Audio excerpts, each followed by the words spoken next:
Bamako ana lamini cɛ fara muso ka denmisɛn ani mabɔkɔrɔ cɛ Amadu Eli Konare an bɛ bɛɛ lajɛlen fo ka bɛɛ lajɛlen waleɲuman dɔn kosɛbɛ nin ye kunnafoni balan kɛnɛ sigitɔla ye kaki kunnafoni balan ye juwakun kɔnɔ siɲɛ 5 o don ntɛnɛn ni ka taa kuncɛ juma sigi maa minnu ye kalimu tabaw ye olu de bɛ mɔgɔn kɛ ka yɛlɛ ji sanfɛ ka munumunu salo kɛ kulu la Amadu Eli Konare Mali kunkanko bɛ cogo di nin k'a sɛbɛ kabako n'u dun y'a sɛbɛn an fana yamaralen bɛ ni k'a lakale Amadu Eli Konare an bɛɛ lajɛlen ye bara kelen kɔnɔ kisɛw ye o tuma bi sɔgɔmada baara taabolo filɛ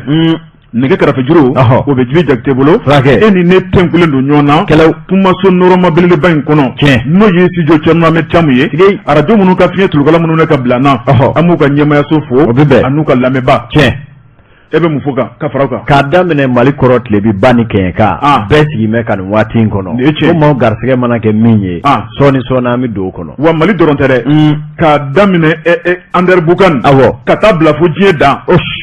bɛɛ sɔgɔlen bɛ kan Jekafo la nin sisan Amérique Asie Océanie Europe Afrique kabako mun tora bilen a banna o tuma ko Jibi k'a bolo lamaga sisan Jekafo k'a ka préférence lakodɔn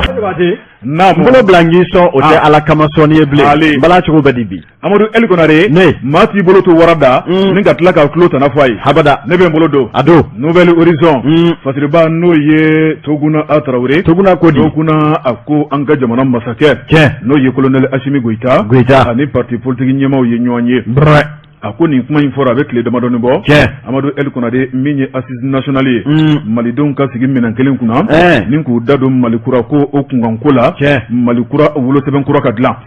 Fasiriba ko a ko di a ko jamanakuntigi nin b'ale nin kan kosɛbɛ a ko a ye ministre minnu bila baara la Amadu Eli Konare maa caman bɛ maa minnu kɔni kɛmɛ ka ko tɔrɔmali baara kɛ k'a yira k'a fɔ nin ko min filɛ nin ye anw da t'a la anw sen t'a la jamanakuntigi ko jamana kunkanko kuma a tɛ se ka fɔ malidenw kɔ maa minnu bɛ k'u kɔtɔrɔma bɔ ne b'a ɲini aw fɛ ɛlɛ ni maa ko tɛ Mali ko don a ye na an k'a fɔ ɲɔgɔn fɛ kosɛbɛ Fasiriba ko a ko di kunu masakɛbolo la salle de banque la a ko wele min tun bilala parti politique ɲɛmaaw ma maa caman kɔni ye wele jaabi sali a fara tɛntɛntɛn Fasiriba ko jamanakuntigi ye kuma ta n'o ye colonel Assimi Goïta ye a y'u fɔ k'u waleɲuman dɔn ka tila k'u tanu k'a yira k'a fɔ k'ale nisɔndiyalen don kosɛbɛ sabu n'i ye wele bila maa ma n'a y'i ka wele jaabi Amadu Eli Konare k'a y'i bonya Fasiriba ko a ko kuma gɛlɛn fila b'ale bolo a bɛ min fɔ assise nationale ko in kan Amadu Eli Konare Mali kunkanko kuma don o kuma Malikura ko don Amadu Eli Konare Mali gɛlɛya minnu b'a kɔnɔ o kuma malidenw yɛrɛ ka jɛ ka kuma fɔ k'a baara tɛ se ka kɛ parti politique kɔ fiyewu Fasiriba ko a ko di a ko wajibi fo parti politique ka sɔn Amadu Eli Konare u ka bɛn u ka jɛ u k'u bolo di ɲɔgɔn ma u k'u da don burukila ni k'a fiyɛ ɲɔgɔn fɛ o baara de daminɛlen filɛ Fasiriba ko a ko di n'i y'a mɛn a bɔra dɔgɔkɔrɔ maa minnu ye kɔtɔrɔmali kɛ Amadu Eli Konare k'u k'a dɔn k'a fɔ Mali kunkanko min don u k'u bolo da u dusu la u ka segin u kɔ min ye jamanakuntigi n'o ye colonel Assimi Goïta a y'a yira k'a fɔ ale ni parti politique ɲɛmaaw ka ɲɔgɔn ye a ko ye nisɔndiya ye a ko u ka ɲɔgɔn ye a bɛ bila minɛn caman kɔnɔ Mali yɛrɛ bɛ cogo min na bɛɛ lajɛlen k'i ka fɛta fɔ Mali bɛ cogo min na bɛɛ lajɛlen k'i ka dabali fɔ Mali bɛ se ka bɔ ni dingɛnjugu kɔnɔ cogo min na basigibaliya politique mɔgɔw ka bɛnbaliya malidenw sago bɛ se ka sɔrɔ cogo min na fo ka taa transition in kun cɛ cogo ɲuman kɛ a ko parti politique ka yeta ye fɛn jumɛn Fasiriba ko a ko di o fana ma tɛmɛ ka bɔ yen nafa mun bɛ assise la Amadu Eli Konare jamanakuntigi y'i da don fana na dabɔ kun tɛ dɔwɛrɛ ye Mali sariya den dɔw b'a kɔnɔ olu sɛgɛnna ni k'olu ba ma yɛlɛma fɛn dɔw bɛ olu kan ka boloda dɛsɛ kɛmɛ k'o kɛ hakilina dɔw bɛ olu kan ka bila kɛrɛfɛ dɛsɛ kɛmɛ k'o bila kɛrɛfɛ a baara ta n'an dun sɔnna ko ko ma Mali kɔnɔ o tuma k'an bɛ jɛ an b'o kɛ ɲɔgɔn fɛ foyi tɛ malidenw kɛɲɛ Amadu Eli Konare foyi tɛ girinya malidenw ma wa foyi tɛ dɔgɔya malidenw ma a ko jamana in ye jamanakɔrɔba ye kabini kunun fo bi malidenw sɔnna ka ko bato Amadu Eli Konare k'o kɛra Fasiriba ko a ko di jamanakuntigi ale kɔni fɛlata fɔ parti politique ɲɛmaa dɔw ko olu kɔni ɲɛ tɛ nafa la nin ko in na olu bolo nin kɔni ye ka tile gan na olu bolo nin ye k'an ka wariw buruja sabu min ye denni dɔ kɛra n'o ye dialogue national inclusif ye Amadu Eli Konare ko ye nin kuma in fɔ ka tɛmɛ fɛn o fɛn bɛna fɔ assise nationale la dɛ ko dialogue y'a bɛɛ fɔ ka tɛmɛ ko seginkan de bɛna kɛ ko nafa t'a la ko jalaku ye fɛn minnu baara boloda Amadu El Konare ko munna ko jalaku sɛbɛnfuraw tɛ taa ni k'a fɛsɛfɛsɛ k'a lajɛ bɛn kɛra fɛn minnu ma sɔn kɛra fɛn minnu ma ni k'o waleya jamana kɔnɔ o tuma ko ka fisa Amadu El Konare ni ka sigi ka fɔ wɛrɛ kɛ dɔw fana ko tuguni n'i y'a lajɛ k'a fɔra ko kalafili tɛ se ka kɛ Amadu El Konare min kɔni assise nationale o bɛna kɛ o tuma kan tɛ Mali kelen kɔnɔ dɛ jama tɛ se ka dalajɛ élection na ko jama bɛna dalajɛ assise la o tuma ko Mali kɛra fila ye sa dɛ Fasiriba ko hakilinaw kɔni farafaralen bɛɛ parti politique ka yitaw tɛ kelen ye kungilennaw tɛ kelen ye u ka fɔtaw tɛ kelen ye masakɛ kɔni banmayɔrɔ ye fɛn jumɛn ye o de ye fo assise in ka boloda Mali kurako ka sigi sen kan kunnafoni filɛ nin ye an ye min bɔ Nouvelle Horizon kɔnɔ Tokuna A Traoré ale ka sɛbɛnni don Jabate an ka taa laban o ye boli ye kunnafoni sɛbɛn l'histoire de Bamako El Hadji Mamadou Gaba a fana ye sɛbɛn kɛ ale ko a bɛɛ n'a ta politique maa minnu bɛ yen ni Choguel kɛ mɛ k'u su ka bila a yɛrɛ la yala Choguel na se a fiɲɛ jugu kɔrɔ wa ɲininkali tɔ min sigilen don i k'a dɔn l'histoire de Bamako cɛdenw fɛ a ko n'i y'a ta ni k'a lajɛ bon i b'a ye k'a fɔ siga foyi t'a la bi a tɛ dogo la a bɛ kɛnɛ kan koyi min ye Dr Choguel Kokala Mayiga jɔn ko ala i k'a dɔn a ma se jama fara ɲɔgɔn cogo la ɲɔgɔn kan a ko i k'a dɔn n'i ye furancɛrɔ fanga ko fɔ a ma se i ka munumunu caman kɛ o kɔrɔ de ye ko waati lagwɛlɛ i b'a ye k'a fɔ ba ɲɛ a n'a kɔ o lasɔrɔli bilali ɲɔgɔn na i k'a dɔn furancɛrɔ fanga a b'o de ko fɔ nka min ye n'i ye k'a dɔn furancɛrɔ fanga ta ni k'a lajɛ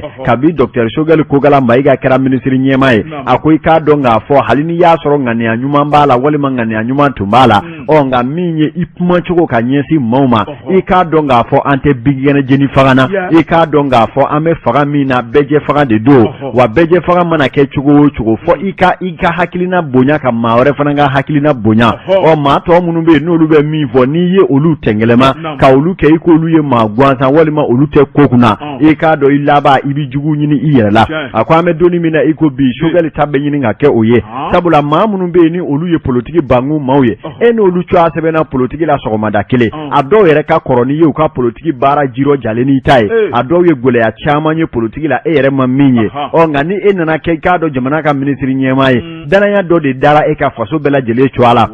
n'i nana kɛ i n'a fɔ san 20 yirika wale minnu kɛra jamana kɔnɔ maa kalama ma tɛmɛ walima i k'a dɔn san 30 i k'a dɔn maa ladirima baara kɛ i n'a fɔ e kelen bɛ de ka hakilina ka ɲi ni bɛɛ lajɛlen ta ye a ko i k'a dɔn o de kɛra majɛba ye Choguel a ka baara la maa o maa bɛ yen bi n'olu ye politiki bangun maaw ye n'u farala ɲɔgɔn kan ka kɛ cadre d'échange ye sɛbɛnnikɛla ko i k'a dɔn ninnu bɛɛ ye politiki maaw ye mun ni Choguel yɛrɛ ye politiki baara kɛ ɲɔgɔn fɛ nka an bɛ donni minɛ i ko bi kɛlɛ taa cogo bɛ ɲini gɛlɛya Choguel bolo a ma sɔrɔla k'a fɔ ale kɔni da kɛra i n'a fɔ gabakuru fili maa cɛ la a ko kɛlen don gɛlɛyaba ye a ko an bɛ don min na i ko bi ni cadre d'échange maa o maa ye hakili falen kɛ u bɛɛ lajɛlen b'a f'i ɲɛna k'a fɔ u da mɛn Asimina ŋaniya ɲuman bɛ Asimina wa jamana jɔli o ye olu hakilina ye nka min ye k'a dɔn Choguel b'a la ka baara ta ni tacogo ni binkɛnɛ jigi faga min ye i k'a dɔn n'a ma doni jigin o ko de la i k'a dɔn jama fara ɲɔgɔn kan de bɛna sɛbɛkɔrɔ gɛlɛya kosɛbɛ a dun kɔni y'a ta k'a lajɛ sɛbɛnnikɛla ka fɔla Asimina jɛw olu sɛbɛkɔrɔ baamanen don fɛn dɔ kan o ye jamanaden bɛ se ka lakana k'an bɔ juguw bolo jamana yɛrɛ ka to kɛlɛya kɔnɔ nka min ye jamana mara baara tɔw ni o ye k'a dɔn politiki bangun ani sɔrɔko a n'a tɔ bɛɛ lajɛlen Choguel kɔni sigilen don ko ɲɛw kunna gouvernement kunna nka min ye o baara sɛbɛkɔrɔ gɛlɛyalen don o de la maa caman yɛrɛ y'a laɲini bi Asimi a k'a jɔ a cɛjɔyɔrɔ la n'a ma segin i k'a dɔn ka na i sen don ka kuma maaw ni ɲɔgɔn cɛ dusukun jɛlen ɲana n'a tora Choguel ta la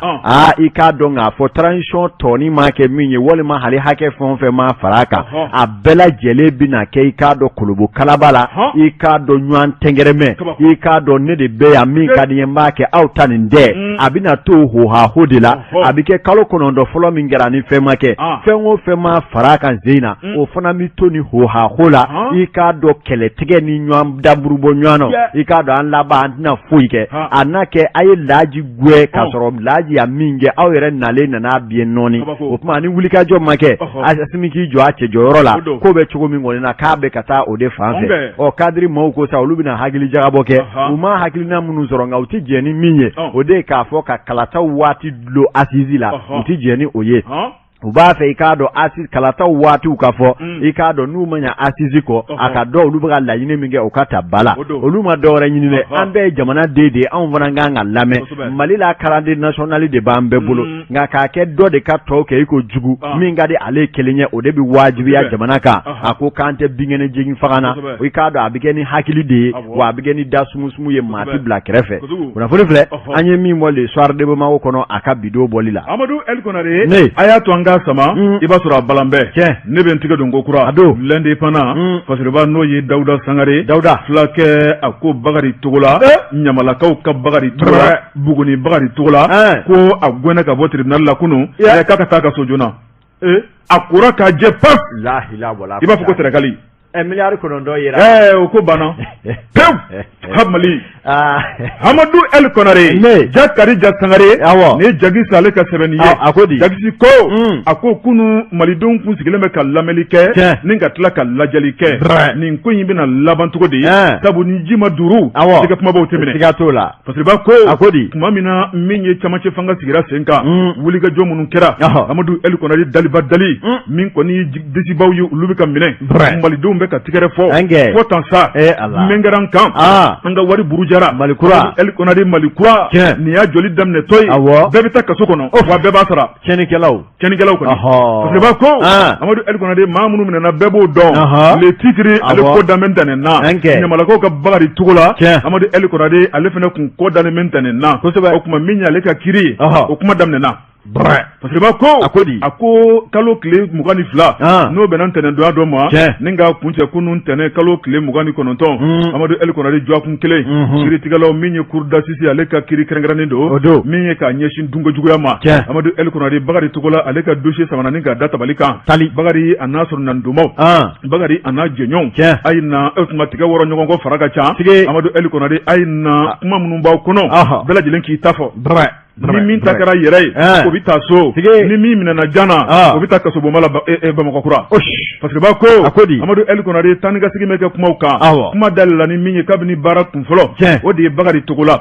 a yirala k'a fɔ sɛgɛsɛgɛli baara kunfɔlɔ minnu kɛra Bakari Togola k'a yira k'a fɔ ko sɛnɛkɛlaw minnu ye kɔɔri sɛnɛnaw ye olu ka miliyari 9 o tununna e de tun kan ka wari in sara u ye wari in taara min a bɛ sanna wa a bɛ dugu la Bakari Togola ko a ko dɔrɔmɛ 1 bɛ se ka jarati min kale ni ka masaba cɛ a tɛ n kɔnɔ bi a tɛ n kɔnɔ sini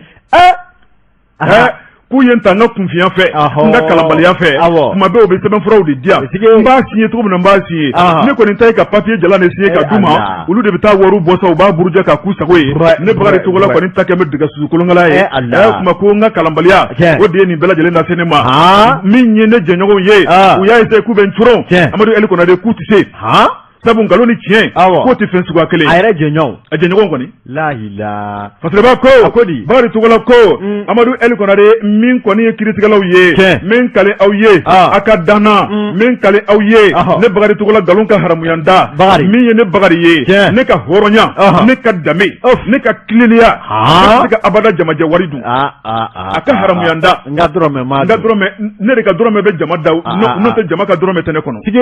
Fasiriba ko Amadou El Konare min ye kiiritigɛlaw ye u ɲɛ bilenna u ye ɲɔgɔn lajɛ kiiri k'a kɛnɛ dayɛlɛ Bakari lamɛnna min ye Bakari tɛmɛnen kɔ a jɛɲɔgɔn maa 11 u y'olu fana wele k'u lamɛn kelen Soloba Madi ale ye kita ale Sɛnɛgalɛw ka ɲɛmaa ye u y'ale fana ɲininka ale k'a ta fɔ nin ko in na sabu jalaki tun bɛ k'a fana sɛgɛrɛ o fana ma tɛmɛ ka bɔ yen Npiɛ Dumuya u y'ale fana wele k'ale ɲininka ale fana ye Sɛnɛgalɛw ka ɲɛmaa ye Fana o fana tɛmɛnen kɔ ka bɔ yen Seydou Kulubali ka taa bila ale ye comptable ye u y'ale fana ɲininka min ye Sɛnɛgalɛw ka tɔn ye kita Madi Keta u y'ale ɲininka Dirisa Traoré u y'a ɲininka Jigiba min kɔni ye Dirisa Traoré o tɛmɛnen kɔ ka taa bila Jigiba n'u k'a ma ko Anfa Kulubali u y'ale ɲininka Cese Kulubali u y'a ɲininka min ye Case u y'a ɲininka dɛ an ka député u y'a ɲininka nka fana jɛra o n'o tɛ aw kun jatigɛlen don aw kun jatigɛlen don u bɔra kaso kɔnɔ u bɛ kɔsɔ u ma si bilen Amadou El Konare parce que ba ko n'o ye Dawuda Sangare ye a ko Case Kulubali kɔfɛ Alu Damele Mamadou Fomba Jala Musa Damele Birima Kulubali ko kiritigɛlaw ko aw maa 11 ka fara Bakari kan an y'aw ka kiri lajɛ an y'aw ka kumakanw lamɛn an y'aw ka sɛbɛnfuraw kosɛbɛ k'a lajɛ Amadou El Konare k'anw ye min ye dɛ ko aw nɔ tɛ ko la ko ayi taa so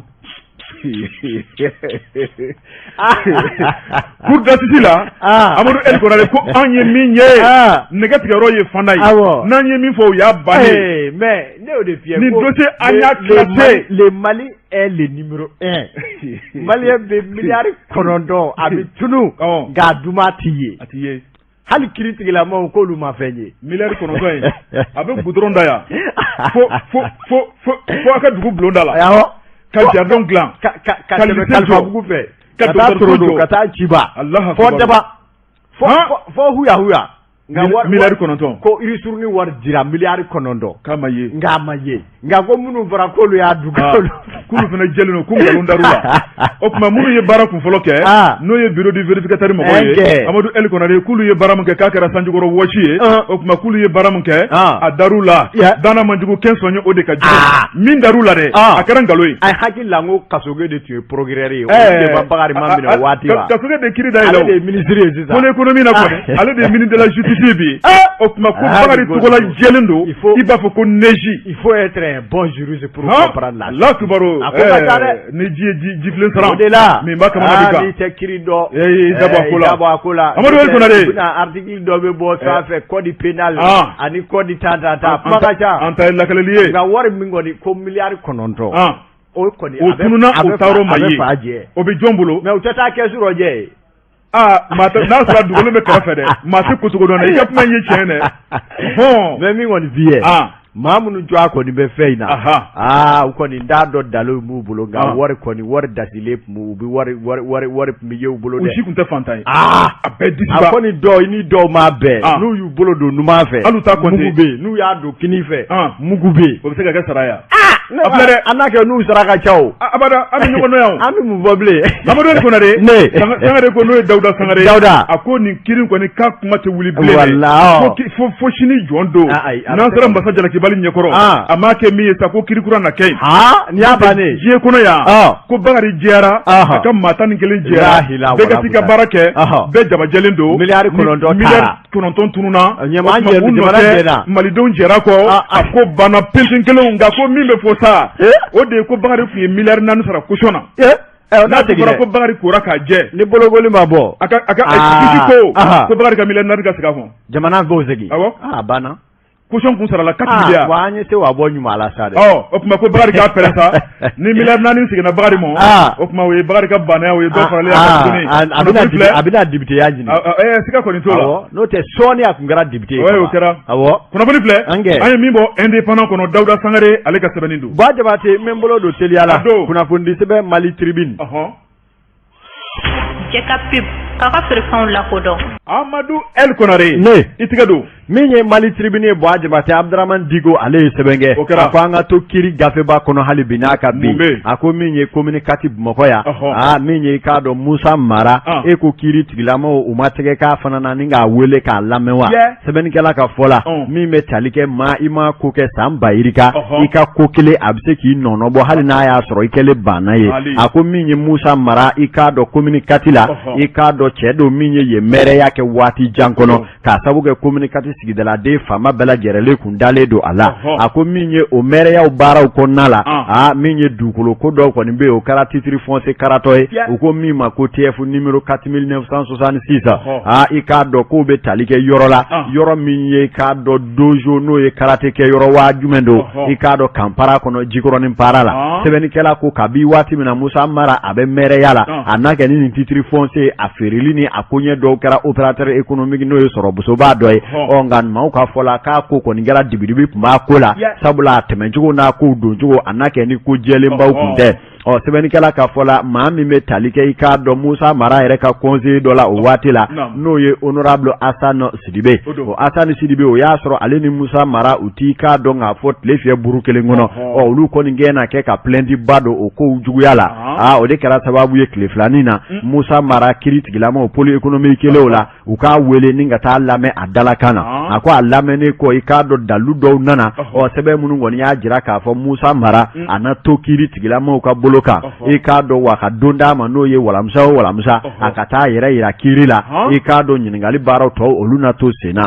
sɛbɛnnikɛla ko n'i ye nin ko in ta k'a lajɛ politiki don kelen ko tɛ i k'a dɔn ko o ko n'i b'a kɛ i k'a kɛ ni hakili ye k'a dɔn bi bɛn nka sini fana bɛɛ maa min yɛrɛ bɛ yen n'o kɛra sababu ye ka nin plaintes don bɔgɔ jɛnnen kan o ye i k'a dɔn Musa Mara jɛɲɔgɔn ye ani min yɛrɛ tilara ka kɛ lisi kelen kan bi n'a n'o bɛɛ kɛra député ye ɲɔgɔn fɛ hali ni y'a sɔrɔ a ko ma taa yɔrɔ jan n'o ye Assane Sidibe ye sabula a waati la ale de tun ye i k'a dɔn dangan dɔ ye min kun ɲɛsinnen don dugukoloko koɲɛw ma wa o kuma i k'a dɔn ale bilama ni Musa Mara ka di o de ye diya da ye nka waati min na politique gɛlɛya tun b'u cɛ ale de kɛra sababu ye ka i k'a dɔn plainte don kabi Musa Mara ye maire ye kabi o waati la a b'o la k'a kɛ député k'a kɛ ministre ye fo k'a kɛ ministre ɲɛmaa ye i k'a dɔn o kɔni sɛbɛn nalen filɛ i k'a dɔn paraw bila Musa Mara ka ko la fo ka tila ka i k'a dɔn awa bɔgɔjɛnnen kan n'a ta ni ka i k'a dɔn kiiri ta ni k'o da ko la fo k'a kɛ wajibi i bɛ kiiri ka bolo kan i ti datugu ŋɛsa nka alamisa o alamisa na i k'a dɔn sabula i bɛ anw ka bolo kan o waatiw kɔnɔ hali a tɛna se k'i mabɔ jamana la sabula kiiri maaw mago b'a la waati ani waati sɛbɛnnikɛla ko i k'a dɔn communiqué kelen kɔnɔ Ba Jabate i b'a ye k'a fɔ awa dugukolo ko nasiratigɛ kelen la maire kɔrɔ min bɛ yen n'o ye Isa Gino RPM u y'ale fana minɛ ka karaw kɛ ale la min ye Sirima Bacili parce que yɛlɛma karaw o fana na ka taa se Isa Sidibe URD ani k'a dɔn k'a fɔ u jɛɲɔgɔn caman tɛgɛ dasira ninnu kan kabi waati la k'a fɔ u bɛɛ lajɛlen cogoya bɛ dugukoloko la min kɔni ko ma jabajɛ kosɛbɛ a ko i k'a dɔn nin kɔni n'a kɛ kiiri kura ye min na hali bi n'a ka bi maliden ko kiiri ko minɛ min b'a la o bɛ se ka manfa cogo min na an ka jamana kɔnɔ kunnafoni filɛ an ye min bɔ Mali tribune na Abdramane Diko ale ka sɛbɛn don Amadou El Konare ne bɛ n tɛgɛ dɔn ko kura le pouce fasiriba n'o ye Elhadji Cɛmɔgɔ Tarawele Elhadji Cɛmɔgɔ a ko jɔn de bɛ fɛ ka cogoya tiɲɛ Amadou El Konare k'o da Mali directeur national des eaux et forêts la a baara ta k'u ti se fasiriba ko a ko bɛɛ lajɛlen fɛɛrɛ tigɛlen b'i kɔfɛ a ko cɛ mun filɛ nin ye ni jamana ɲɛmaaw y'a ta ni k'a kɛ eaux et forêts national ɲɛmaa ye Amadou El Konare Ousmane inspecteur général Ousmane Sidibe Amadou El Konare kan n'a ka kan maa ka bila fɛn na maa min bɛ se maa ka bila fɛn na maa min bɛ se k'a baara kɛ a ko o de ɲininen bɛ jamana ɲɛmaaw fɛ wa ni jamana ɲɛmaaw fana ye maa ta maa min bɛ se ka baara kɛ Amadou El Konare ko maa jumɛn de bɛ tila ka wuli tuguni k'i bɛ bɛlɛ k'o ɲimi ɲɔgɔn na o kuma k'i tɛ se jugu bɛ wuli jamana in taabolo don dɛ cɛnnikɛla bɛ wuli an mana wuli kuma bɛɛ ko ka ladiriw ta maa tilennenw ta maa minnu bɛ se ka baara kɛ n'olu nana n'u ka baara ɲuman sariya ye maa minnu dunnen don olu fana bɛ wuli k'u jɔ ko fɔ karisa ka bɔ yen Mali bɛ jɔ cogo di a bɛ fɔ minnu ma ko des prédateurs fonciers Allahu akbar i da sɛmɛ jiri ma da bari i da sɛmɛ jiri ma jamana ka forêt kɔnɔ ka min o ka da bari ni directeur bɛ k'i sen da o kan k'a tɛ bɛn olu bɛ wuli k'a ca can wa i b'a dɔn hali o maaw dalen sunɔgɔ la u bɛ sogo de nka titre foncier nka hectare nka titre foncier kelen nka permis d'occuper Allahu akbar wallahi yaw ti miiri a bɛ Amadou El Konare parce que b'a ko ne y'ale Elhadji Cɛmɔgɔ Tarawele Cɛmɔgɔ a y'a yira k'a fɔ o tuma min kɔni ye ɲɛmaaw ye u ye maa min ta ka bila yen ko nin y'a kalo damadɔ ye sɔɔni a bɛna san kelen sɔrɔ ne dun y'a la n'o ye inspecteur général Ousmane Ousmane Sidibe Mali eaux et forêts n'o ye kungo ni ji tigiw ye Amadou El Konare k'o dɔdɔlima Mali ni ka tanga ka bɔ saheli ma Amadou El Konare an ka jilafɛnw k'u tɔbɔtɔ parce que b'a ko maa min bilala la k'a y'a kalan kɛ a dɔnniya bɛ a la dugukolo b'a la a ko n'i y'a lajɛ denmisɛnnin galabu duman don maa min bɛ n'a hakili juru caninen don Amadou El Konare ani bɛɛ lajɛlen ka di n'a bɔra tiɲɛnikɛla la a ko min ye Ousmane Sidibe Ala y'a dan cogo min na dɛ maa min yɛrɛ ye tiɲɛnikɛla ye maa min tɛ fasoden ɲumanya hakilina kɔnɔ y'a dusukun n'o tɛ ɲɔgɔn fɛ siga t'o la parce que b'a ko Amadou El Konare n'o dun taara ka bila yɔrɔ kɛrɛnkɛrɛnnenya la yɔrɔ min bɛ yen min kɔni maa tiɲɛni caman ye kɔni ye harabamaaw ye Amadou El Konare ni ka faso ka titre foncier faso ka bien public Amadou El Konare ni ka taa mètre da k'a tigɛ o k'a tigɛ ni ka taa yuruguyurugu la maa minnu bɛ n'o ye domaine baarakɛla jugu dɔw ye ni ka titre b'o la Fasiba ko akodi jamana ka forêt classée Amadou El Konadi ma jumɛn b'i to i yɛrɛ ma dɛ k'i bɛ taa maître dɔw la k'a fɔ ko e ye ta ye k'e b'i disi gosi n'o ye ko ti kumasulu ni maloya ko yɛrɛ ye maloya t'u la maloya ko da ala maloya t'u la wallahi ka tila ka kɛlɛ k'o la o nɔfɛ ka kuma gansan u binna kan i ta tɛ fɛn ye jamana ka forêt classée dugukolo tɛ i ba dugukolo tɛ la kibaru mi tami nka olu tɛ dɛ karatɔ nafolo harabala minnu ni nataba minnu bɛ yen domaines ni fɛnw na n'olu b'a yɔrɔ u sigi bureau kɔnɔ ka sin ka plan lajɛ ka yɔrɔ dɔ kan ka d'u ma i t'a sɔrɔ a yɔrɔ dɔ dugu dɔw bɛ a ka taa san 4,000 2,000 olu sigilen bɛ yen nka papier kan o langolo u b'o langolo k'a di dɔ ma o de la u bɛ wuli k'u bɛ taa borni turu a tɛ se ka jɔ a tɛ se n'a fɔra k'e ka so jɔtɔ bɔ e ka polisiw cɛ sɔrɔdasiw cɛ i ka so jɔtɔ o ye hɛrɛ ni fɛn jɛlen don a ye t'o la a ma s'o la a ma s'o la dɛ an kɛ Amadou El Konare min ye cɛmɔgɔ Elage cɛmɔgɔ Traoré a y'a yira k'a fɔ min ye inspecteur Ousmane Sidibe inspecteur général i b'a ye k'a fɔ ko a bolo n'a ka ɲɛmɔgɔ bolo bɛ ɲɔgɔn bolo sabu ɲɛmɔgɔ minnu y'a sugandi u dan bɛ a la min ye Mali kiiri tigɛlamɔgɔw u dan bɛ a la u b'a dɔn cɛ min don Amadou El Konare o tuma a ka danaya a ka faso kanu a ka baara kɛ tiɲɛ ani sɛbɛ kɔnɔna la o tuma k'o de ye sigiyɔrɔ in lase a ma Amadou El Konare n'i y'a lajɛ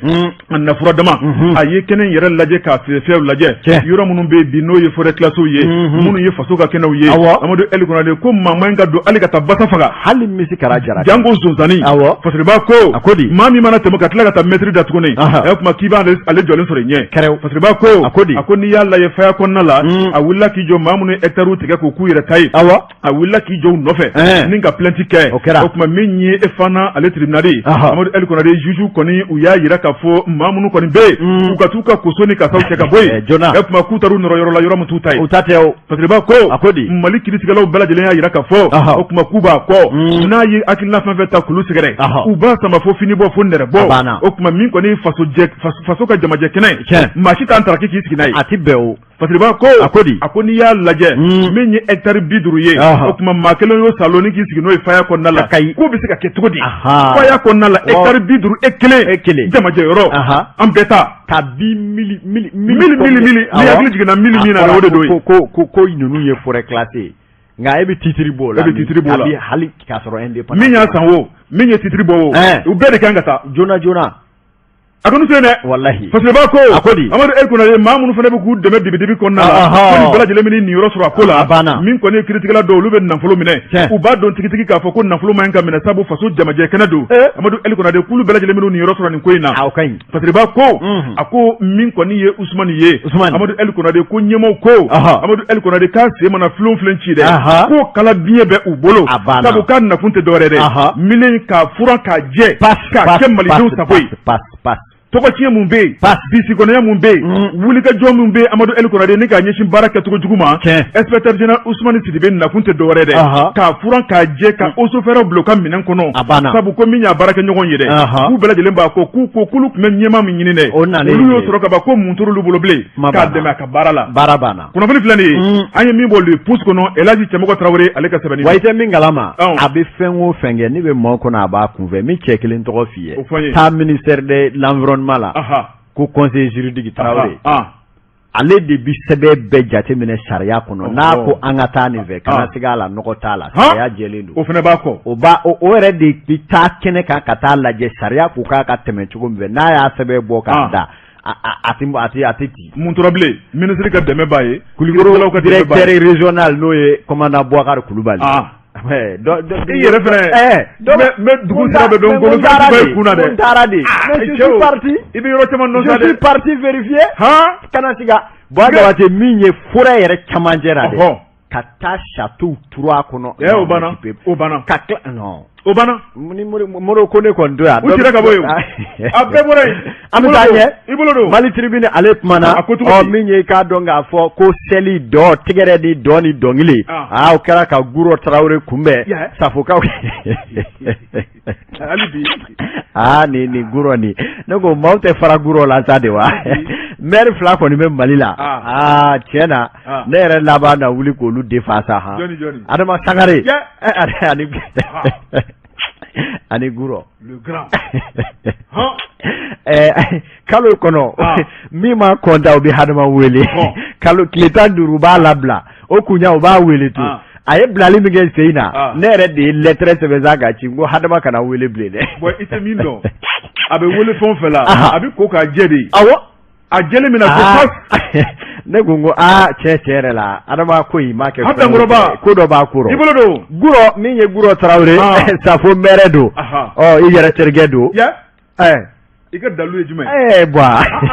ika dalu fonyo ika dalu papa akofa anu fa ango ika fuma retire ba je retire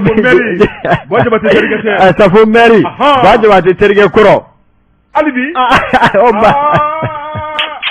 ay charitable imo fodi sebanigala ko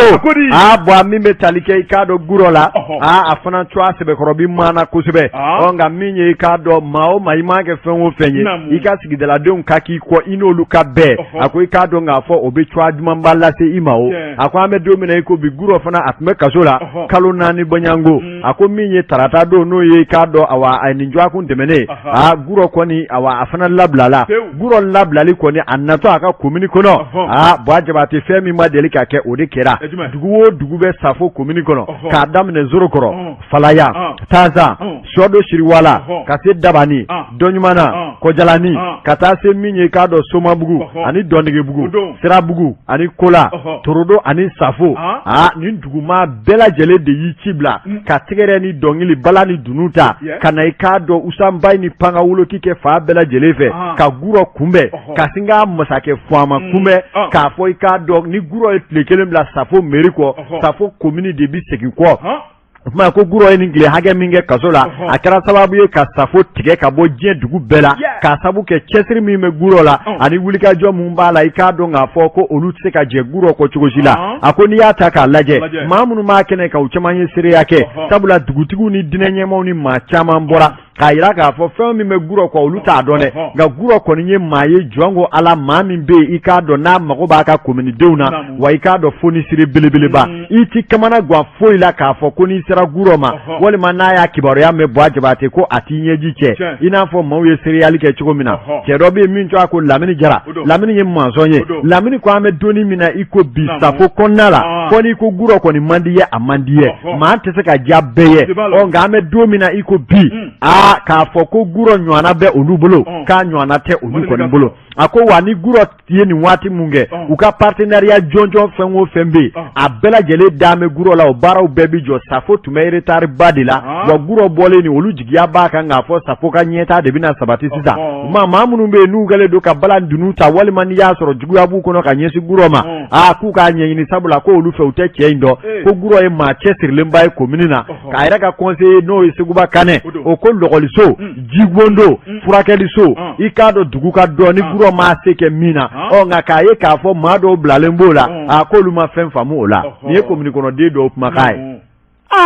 afle de politique betene ni do la bi do kankana ani abana note meri do be olu ko ni nige tuka komini na le do be jama bi ko di wara da do be o jama kele ne be ka busane tay no fe o chama komini meri bena ka tabolo wallahi ubi fe wal mo ti fe abana ni ye dugudo ni sako ke u bebe tuki ko obike nga ni blalula bolo me shido mono bolo kele ba bo o babo kuna fani fle anye mimbo mali tribuna aka bidon bolila kuma kan ambe degami Jekafo waje bate fende bolo mi no ni masabali ko no mi ilaba no correct no fendi sora kono bala chugo be di kokura Amadou El Konare nyotigi ale ni kongoto olute kele nyogo maye ne ben tigedo reflet d'Afrique fasriba noye la rédaction Amadou El Konare angata okleila Amadou El Konare minye asigi kan seben fura mun be ni atigano blala ninka oklei ka asigi anga jamanen kono office central de lutte contre l'enrichissement illicite Amadou El Konare ni ye jatemene ka ko jenga yera domo seben fura la ko bi se ka ke todi parce que ba ko akodi ako ambe domina ko bi mami oklei ale ma nyama ba o de ye mumuni gindo ko ni ye jatemene ke seben fura mun tigano blala jamana ɲɛma fɛ Amadu El Konare nin ka kɛ Okli ɲɛmaba ye sɛgɛsɛgɛli baaraw ka boloda Okli ka kunkilenna Okli ka ka sɛgɛsɛgɛli baara boloda maa ni maa minnu b'a kɔnɔna la o kuma min ye o ɲɛma n'o ye Mumuni Gindo ye parce que b'a ko k'ale yɛrɛ tɛ sariya kɔnɔ bi koyi Mali filɛ o don Amadu El Konare parce que b'a ko a ko kabako sigilen ka jana jɔlen a ko n'i y'a lajɛ Mumuni Gindo nin ko in nana nasira jumɛn kɔnɔ a ko Mumuni Gindo fanga min kun tigɛlen don ka k'a kun a ko o fanga o kun cɛra a ko ni dun ye jamana baaraw lajɛ waati ko don ni fɛn min waati sera o bi yɛlɛma n'o dun ma yɛlɛma Amadu El Konare jamana ɲɛmaw de kan ka hakilina kura fɔ hakilina kura mun b'a to ni dɔnsi kura bɛ boloda a ko Mumuni Gindo ka baara a kun cɛra juin kalo tɛmɛnen n'o ye san kalo 6nan ye an bɛ san kalo 11 na la o kuma Mumuni Gindo yamaruya jumɛn kɛmɛ k'a sigi nin waati la maa ma kun ka mɛn jamana ɲɛma minnu bɛ an bɛ don min na ko bi u ma dɔnsi kura ta u ma min ye hakilina kura ta ni k'a ɲɛsin a ka fanga ma a ko Mumuni Gindo ale min yɛrɛ ye Okli sɛbɛnw bɛɛ lajɛlen dilan Mumuni Gindo ka fanga bannen o kuma a ye yɛlɛma kura jumɛn don ko la parce que b'a ko jɛrɛjɛkulu dɔ bɛ n'o ye syndicat affilié au Sentad n'o ye syndicat des travailleurs de l'administration de l'État ye olu y'a yira k'a fɔ ko nin ye sariya kan sɔsɔbeleba ye olu bɛ fɛn mun nɔfɛ nin ko in na Mumuni Gindo ka fanga bannen Amadu El Konare kalo 5 k'o fara kan ten fufalaki k'u ti jɛn n'a ye fɛn ka fu ye u bɛ min faamu parce que b'a ko Amadu El Konare min ye marabaw ye Mumuni Gindo dɔwɛrɛ ka tigɛ ka k'a kun o kuma u b'o kɔrɔ dɔn min ye Mumuni Gindo sigilen ka to ten ka sɔrɔ fɛn ma fɔ maa ye o kuma a ka dɔn k'a fɔ ko dɔwɛrɛ farala ka baara kan o kuma min kɔni ye Mumuni Gindo ye nka a sigilen bɛ ta ka baara kɛ ka sɔrɔ a tɛ yamaruya kɔnɔ a tɛ sariya kɔnɔ maa min yɛrɛ sigilen bɛ sariya batoli baaraw la ko kan ka kɛ jamana kɔnɔ wa a ka gɛlɛn jamana fila dɛ Mali kura tɛ jɔ ni kan kan dɛ parce que b'a ko a ko min kɔni Mumuni Gindo ye wuli ka jɔ kɛ b'a nɔfɛ Amadu El Konare tile filɛ na ko kun ka min na mɛn a natɔ a nɔ na wa n'a dun tora a nɔ na o kuma ko a na baara kura boloda Amadu El Konare n'a yɛrɛ ma to a nɔ na maa wɛrɛ na ɲinini ka bila a nɔ na sabu jamana baara tɛ jɔ ko maa kelen ye kunnafoni filɛ nin ye an ye min bɔ reflet d'Afrique kɔnɔ a ka bi sɛbɛnni don Jabate min ye l'info matin olu fana ye sɛbɛn kɛ info matin Abdoulaye Ouattara kumana a ko waati na i k'a dɔn bataki dɔ bɔra jamana in kɔnɔ min bɛ tali kɛ tɛgɛ dasili la i k'a dɔn pankuru dɔ ka kolowarikaw cɔ a la an ka jamana kɔnɔ sɛbɛnnikɛla ko nin ko in bɛ cogo di a ko min ye juma don novembre kalo tile 26 min ye i k'a dɔn Mali ministre min ɲɛsin bɛ kiriko ma Mamudu Kasoge a ye danganaya di procureur général ma k'u ka fɛɛrɛ kɛ ka sɛgɛsɛgɛli dɔ dayɛlɛ i k'a dɔn awa compagnie Air Côte d'Ivoire ale tɔgɔla pankuru min kun taara kiliko kuma bɛ sen na i k'a dɔn sariyatigi dɔw fɛ a ko k'aw hakili jigin k'a fɔ min ye Airbus n'o ye k'a dɔn nin pankuru in cɔ ye ale kɔni ye compagnie Air Côte d'Ivoire ale de ka pankuru ye min kɔni na ni tɛgɛ dara kan ICD commissaire dɔ fɛ novembre kalo tile 22 tɛmɛnen Mali yɛrɛ pankuru jigi kɛnɛ kan senu yan nɔ sɛbɛnnikɛla ko nin ko in yɛrɛ sababu ye mun fɛn ye a ko cɛ dɔ bɛ yen min ye k'a dɔn Congo ni Mali jamanaden don ni o ye Umaru Jawara n'a kɛ n'i k'a dɔn tiɲɔgɔnna bɛ o ni i k'a dɔn awa bénisation maaw ni ɲɔgɔn cɛ a bɛ tali kɛ i k'a dɔn o samasumali la juruko ni fɛn dɔw sarali n'u ladilaliko la ale taara ta da bɔgɔ jɛnnen ka CEDEAO ka kiribulon ɲɛkɔrɔ Abuja olu mun ye jaabi bɔ k'a d'a ma k'a fɔ ko min ye i k'a dɔn a ka jurumanintigi ni n'a ma bila a ka hukumu kɔnɔ a ka se ka tɛgɛ da i k'a dɔn o ka minɛmafɛn dɔw kan i k'a dɔn k'o de nana kɛ sababu ye ale nani wakulu don IC commissaire dɔ la ni ko min yɛrɛ bila i k'a dɔn ka taa karaw kɛ nin pankuru kofɔta in na a ko min ye maître Yvonne Ibwanga a ko ni jigiya minɛ dira o ma olu ye wuli ka jɔ kɛ a ko la sɛbɛnnikɛla ko in kuma ciyara kosɛbɛ f'a laban nana bi anw ka jamana ɲɛmaw olu kulo la olu ye kibaruya de bɔ ni k'a bisa ka wele bila i k'a dɔn procureur général ma a ka fɛɛrɛ kɛ ka nin ko in ta ba la a k'a sɛgɛsɛgɛ k'a dɔn mais fɛn bɛ a jukɔrɔ waasa ka se k'a ɲɛ dɔn a ko kana na kɛ damatɛmɛ wale nka sariya bɛ min fɔ CEDEAO kɔni mana kiiri min tigɛ o kiiri min bi di ni gɔrɔsi dir'i ma o kan ka labato cogo mun na jamana minnu bɛ CEDEAO kɔnɔ i k'a dɔn bɛɛ lajɛlen b'i bɛrɛ bɛn i k'a dɔn o sariya tigɛlen ma ko in bɛna ɲɛɲini ministre ka danganaya kɔnɔ min ma bɔ a la waasa ɲɛ yɛrɛ jɔnjɔ o ka se ka dɔn kunnafoni filɛ an ye min bɔ info matin kɔnɔ a ka bidon bɔli la Amadu El Konare n'i ye nɛgɛ ta gɔngɔla n'i y'a bila gɔngɔla tɛ fɔ ni nɛgɛ kan tɛ kunnafoni mun sumana ka kan kun nin ye minɛn sanilen ye ni minɛn dun sanina dɔwɛrɛ tɛ o de barika da o ye waleɲuman dɔn ye o ye foli ye Mali in dɔn bɛ ni o ye fitiriwaleya Malidenw t'o dɔn dɛ Amadu El Konare ni min kɛra fɔtɔ Malidenw bɛ ɲuman dɔn Malidenw tɛ ɲuman sina ko sɛgɛji la Amadu Elikona ala k'an kɛ ɲuman kɛla ye ala k'an kɛ ɲuman dɔnna ye an bɛ foli ni tanni ta ni k'a ɲɛsin an ka lamɛnba dɔw ma o kuma min ye radio Fafeke a filɛ ni Jaramana bila marabolo la an b'a directeur du programme fo n'o ye Zen Daw ye o kuma n'a ka association dɛmɛtɔn président ba Yaya Blanche Daw an b'a fɔ ka waleɲuman dɔn ale bɛ dugu wɔlɔ commune na Petoso dugu la Dankɔrɔba in a bɛ Marɔkɔ an tɛ ɲin'a kɔ abada n'a ka kɛwale ɲuman a ka wulikajɔ ɲuman n'o de ye commandant Lasana Tamba Keta an b'a fɔ ka waleɲuman dɔn min ye chef escadron commandant groupement territorial de gendarmerie de Bamako kan in kɔnɔna la a ka bolofara ka cɛden minnu bɛ fantan naani bɛɛ lajɛlen kɔnɔ an b'u bɛɛ lajɛlen fɔ k'u waleɲuman dɔn k'u ni ca Grand Jawusɔ 3 ciseaux d'or Badalabugu Jawusɔ Mali Jawusɔ Sanangoroba Jalakoroba Jawus Taïria tɛmɛnen kɔfɛ cultivateur Jawus a bɛ sɛnɛ dɔn wa Bakaritogola junior don wa a ye min bɔ kaba la ɲina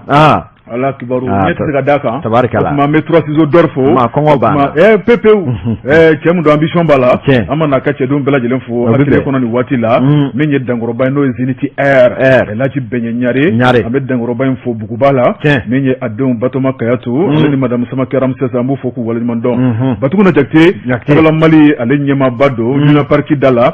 labɛnkɔrɔ bɛ sen na o tuma an b'a fo ka waleɲuman dɔn Dankɔrɔba in filɛ nin ye 15 n'o ye Elhaji Mohamed Sako holding président Bado o kuma a ka danganw n'o ye député Ousmane Kone ale ni Ebouwa Kamara an b'u fo k'u waleɲuman dɔn Dankɔrɔba in bɛ artisanat n'o ye Bisitier Samba Touré an b'a fo k'a ka musokɔrɔba fo jɛmukan tɛ tɛmɛ ka bada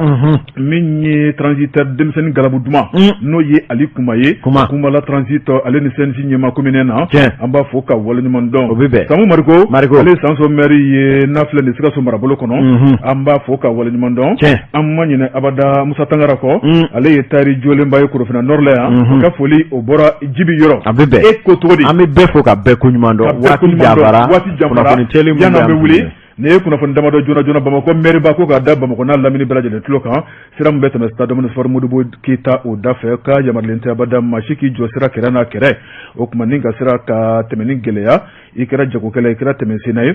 i kɛra maa sugu ye ko mobili kɔni n'u y'a jɔlen sariya kɛmɛ k'a kɔn o tuma k'a bɛ bila sariya kɔnɔna la i ni min ka kan ko bɛ da ka kunnafoni bɛɛ lajɛlen tɛmɛnen kɔ sabu kunnafoni weleweleli a daminɛna kabini araba tɛmɛnen n'o bɛnna novembre kalo o tile 24 ma communiqué in bɔra Ibrahima Jone ale ye maire ka dangan filanan ye